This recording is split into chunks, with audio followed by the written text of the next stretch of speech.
มีตัวอะไรมั่งลูกเสืออะไรอีกเสือหมาหมาสิงโตอะไร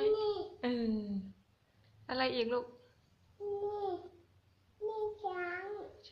ง เสือในแพะอยู่ในลูกแพะในแพะอยู่ไหน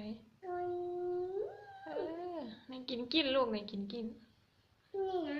ไม่ใช่นั่นลูกเจี๊ยบเพนกวินอยู่ในเพนกวินนะข้างล่างนั่นไงนั่นไงเห็นไหมนี่ไงเพนกวินในจระเข้ลูกในจระเข้ปากอยู่ไหนในจระเข้นี่ไงอย่าแกะนะลูกนะมันหายเดี๋ยวมันหลุดลูกในกบอบอยู่ไหนในกบข้างล่างลูกข้างล่างข้างล่างเลยข้างล่าง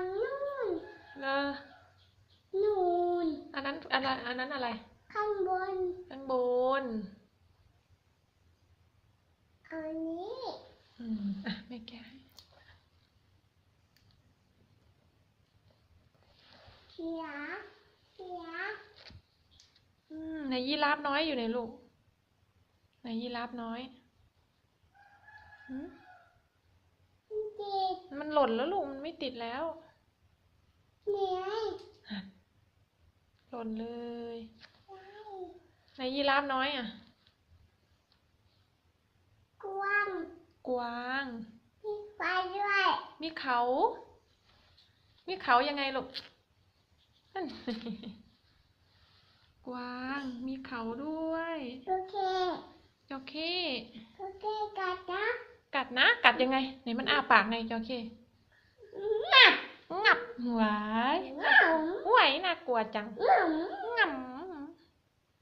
อย่าแก่นะลูกถ้าแก่หลุดนะอย่าแก่นะเอาไว้นี่แหละเอาไว้ดูเอาไว้ดูลูกไปดูไปมาไหมนะบ๊ายบาย